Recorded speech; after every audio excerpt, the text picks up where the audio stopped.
11 p.m. Thursday, June 11th, 2026. Beloved, I am Starseed Commander. Take this message. We have gathered you here today to remind you of all that has been, of all that is, and all that is to be. Stand by. Recognition complete. Restoring vision of Clive. Clive. Clive. Clive appears in a higher dimension frequency in the Serengeti, in the wilds of Africa, Tanzania.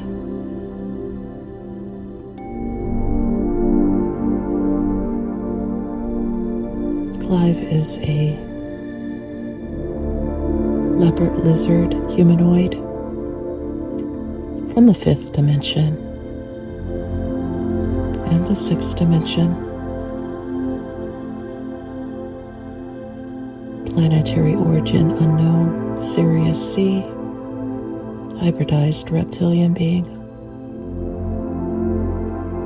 Benevolent, loving, kind, wise, joyful, a teacher of nature and the stars, a teacher of the elements, a protector, teaches survival skills on Earth, knows great stories, the lore of the Earth, the time before time, the time on Earth between the dimensions. There are hidden realms between the dimensions, and these hold frequencies and histories unknown to humankind, undetected by humankind. Clive holds the keys to these frequencies and the hidden histories and mysteries of these dimensions.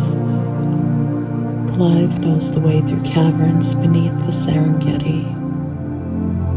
He has been here for many thousands of years. I am asking, how does he survive? He survives on energetic foods, the vibrational frequencies of foods, not necessarily physical foods, but the essence of foods. The essence of foods. I'm mesmerized by this and trying to understand what he means. He does not require physical food. He is of higher vibrational frequency.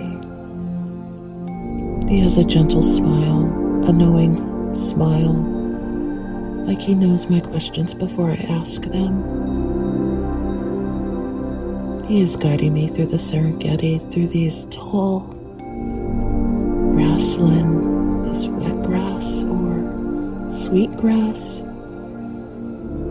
It is so beautiful here. It is like the Garden of Eden. This is where the great migration of humankind began. We are remembering the time before the wars between the stars that fell to Earth and the star beings invaded the Earth. We are remembering when Earth was at peace. There was a gentle stillness. Earth was in balance. And over time it fell out of balance, and Clive remembers the time before time and the time between the dimensions and the time of the stars.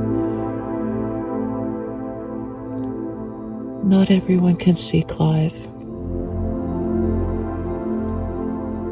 He is not an imaginary friend. He is a higher vibrational being who has ascended. Only those with the gift of sight can see him with their third eye, where they can sense his frequency. Clive appeared to me in a vision upon awakening this morning. And just like that, he was gone. He is still in that higher vibrational frequency that I can tune into when I am between states of consciousness just before awakening. He is letting me know his spirit is still with me. He is watching over our lineage. We have various non-humanoid beings and humanoid beings who watch over us.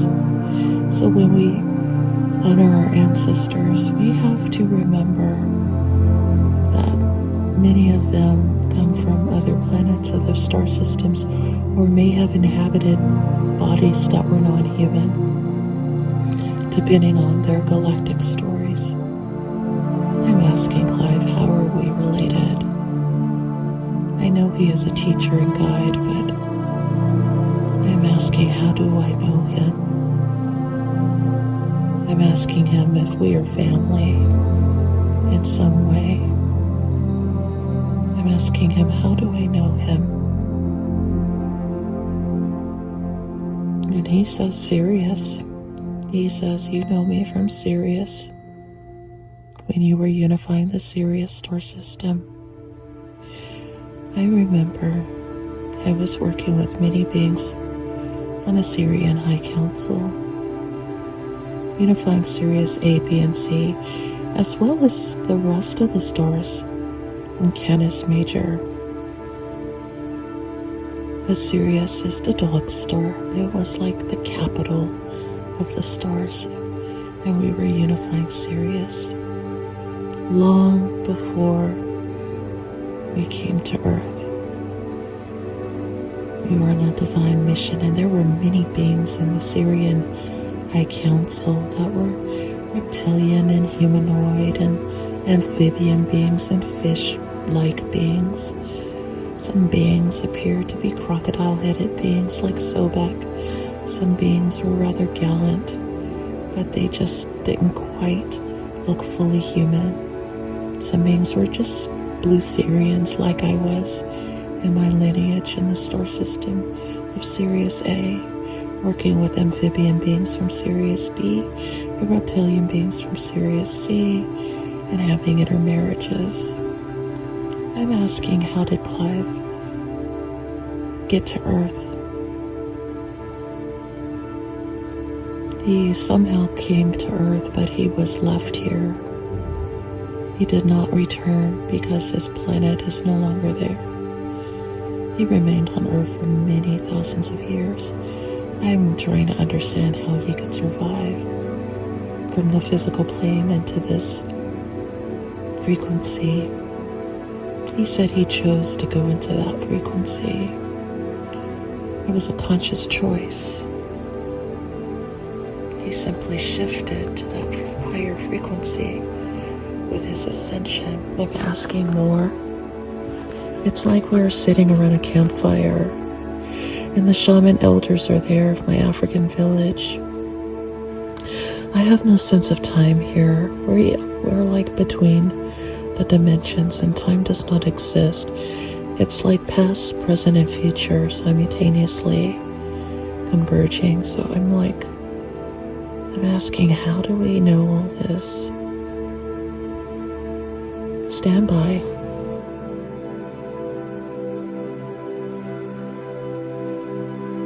Okay, I am going into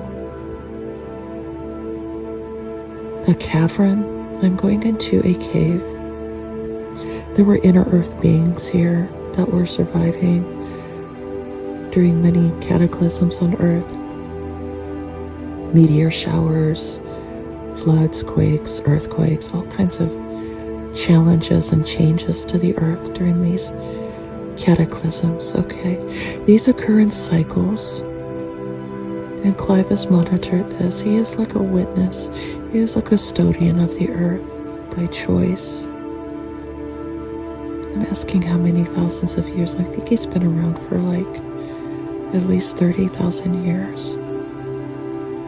He knows much about the secrets of the Earth and the secrets of the universe. He simply walks among the beings of the earth. He's there to protect the wildlife of the Serengeti. I tried to understand his appearance. Why does he look part leopard or part reptilian, humanoid? I'm like trying to understand this because he looks like an experiment out of Atlantis. And he's like, no, I'm from Sirius. We've come from Sirius.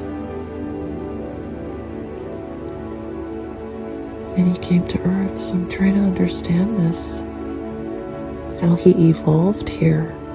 Because there's nothing in my current catalog of understanding animals and humanoids, even when they are hybridized beings. I'm like wondering if he is part of some experiment, and he laughs. He says, we all are part of the experiment. There's a bit of mystery there, but he reminds me we can take any form. He reminds me that we are all just light beings, and we can take any form, no matter how peculiar we appear on the outside. We are all light, divine beings on the inside. Some beings are of shadow, but eventually we all ascend to the light. I'm amused by our conversations by the campfire. Nobody's gonna understand this. No one's gonna really believe me when I tell the villagers about this person, because they really can't see them unless they have the gift of sight or they have undergone the initiations to be able to align with the frequency and see them. So I'm asking my elder. He is African, he is wise, he has really gray hair and wrinkled skin, and he walks around with a walking stick. He is cloaked in our tribal cloaks. We wear cloaks. We almost look like the Maasai. Are we Maasai? Are we in Kenya? We're either in Kenya or Tanzania. They're saying we're in Kenya. Yes, we are in Tanzania. I don't know which tribe this is, but I feel that we are ancient cousins of the Maasai tribe of Kenya. We have migrated a long way. We were originally in Nubia, and we migrated along the Nile River, which stretches deep, like 3,000 to 4,000 miles into Africa. So somehow we have cousins up and down the Nile, he says. He's been watching over us. He was a guardian. And I'm like telling him he does not look like the typical guardian. So how did he come to be our guardian? And I guess it's because we had an alliance with Sirius. Even on Earth, not just the Dogon tribe, but other ancient African tribes had alliances with the Syrian High Council.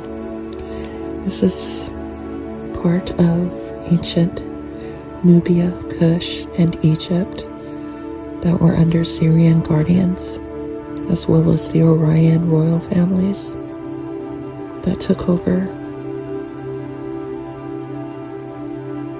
It has something to do with Thoth the Atlantean and his ties to Sirius, and many beings who are like Thoth the Atlantean. They are between the dimensions.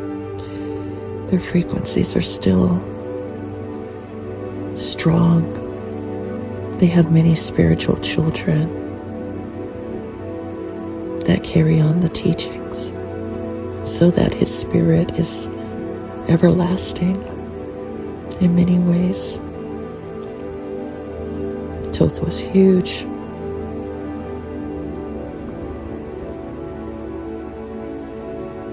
Tahuti, he was huge light worker. carrying humanity out of the dark after many cataclysms, especially every 6,000 year cycle.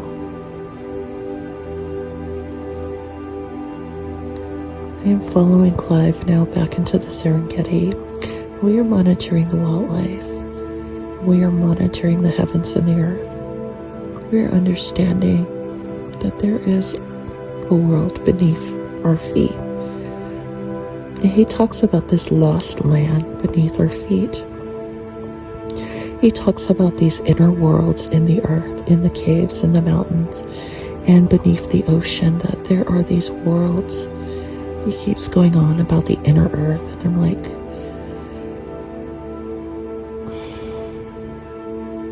now there's this whole world under the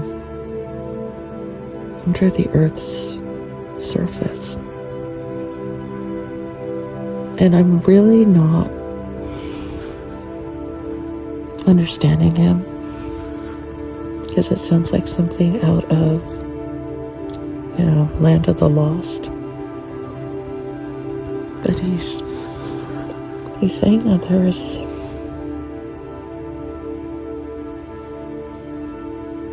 there's a hole in the earth. So he's teaching me about, I guess, these inner earth kingdoms right now. And apparently there's a portal in the Serengeti that leads to this. I'm trying to figure out where. Because it's not like there's anything out here. Like, you could be in the middle of like a wide, vast field and just disappear into this void, which takes you to this other portal, either on the other side of Earth or in the Earth. This must be ancient technology, because I'm trying to remember this, that there were these portals around the Earth where you could walk in and be on the other side of the planet. And there were portals inside the Earth, and you can enter it and come out on the other side. And I'm trying to understand this timeline. Clive likes to play a lot of games. That's how he teaches. It's through a playful nature. So we learn faster because we remember games. We remember jokes. It helps us understand life better when we are more playful about it. Everything's not to be so serious, not to be taken so seriously.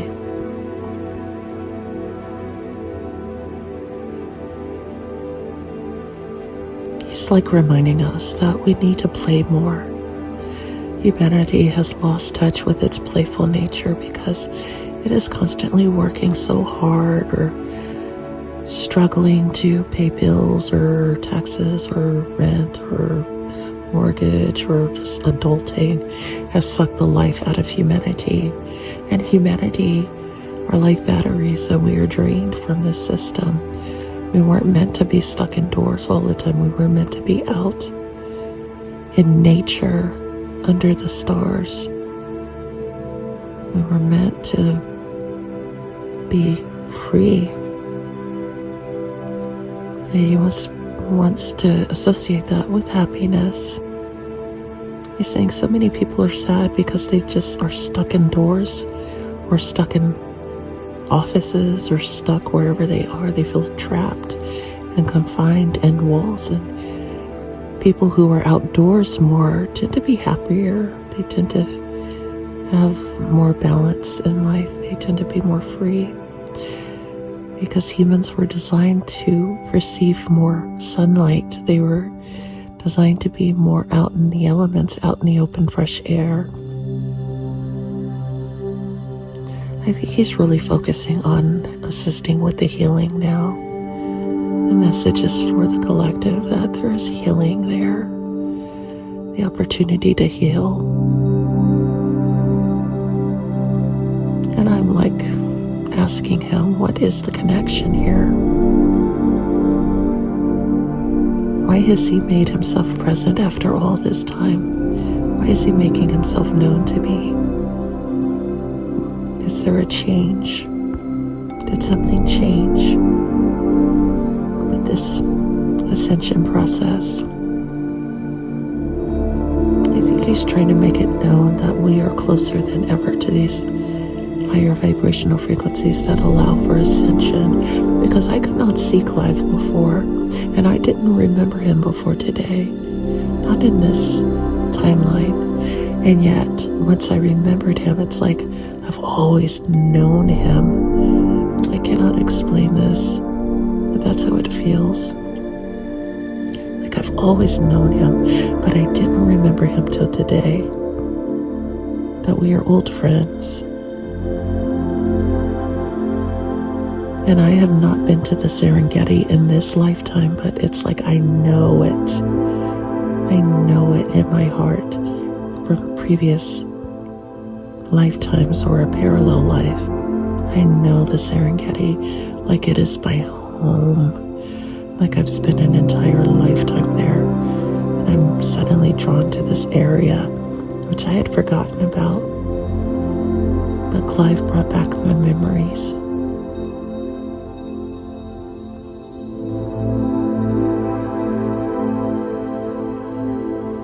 And so it is. I am grateful for this memory. I'm grateful for the reminder to take time out to play and rest and preserve nature and think about wildlife and the ecology of things, and understand that there is more to our planet than we think, that there is the possibility of life inner Earth, inside Earth, and that there is life between the dimensions, between the frequencies, and that there are entire histories being played out there between the dimensions and frequencies and inside our very own planet. And that he has brought this knowledge from Sirius C, and he has preserved it for many, many epochs of time and cycles of time. And he has worked with many tribal elders, including myself. I'm assuming I was a tribal elder, for me to be aware of him. Perhaps in ancient Africa in the Serengeti area. And my heart is expanding with joy because of this loving nature. And he has beautiful, loving eyes. They are not vertical slits, they are just big, round eyes, full of compassion. And he is like a brother to me, and I am thanking him for his assistance, his knowledge and wisdom. And I am asking him if there's anything else he'd like to share for the collective.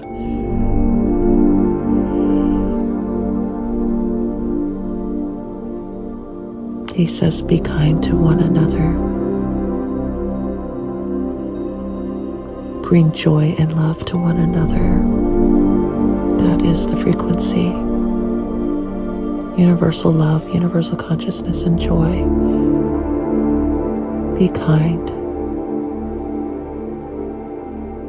Be at peace. Understand that when we are all one, the law of one includes the ecology of all beings, not just humans, but the animal kingdom, the plant kingdom, the kingdoms of the ocean. It is all connected. It is all one consciousness. It is the universe expressing itself through various life forms, and that we must be at peace. And we must be true to each other and ourselves. We must be true to unleash this divine truth, this divine consciousness from within. He is telepathically expressing his love for all humanity. He is encouraging us to learn in nature as much as possible, to remember that we are children of the stars, and the divine is within. There is only love, and so it is. thank you, Clive, for your wisdom and love. Beloved I am, Starseed Commander, Anuwada, end transmission.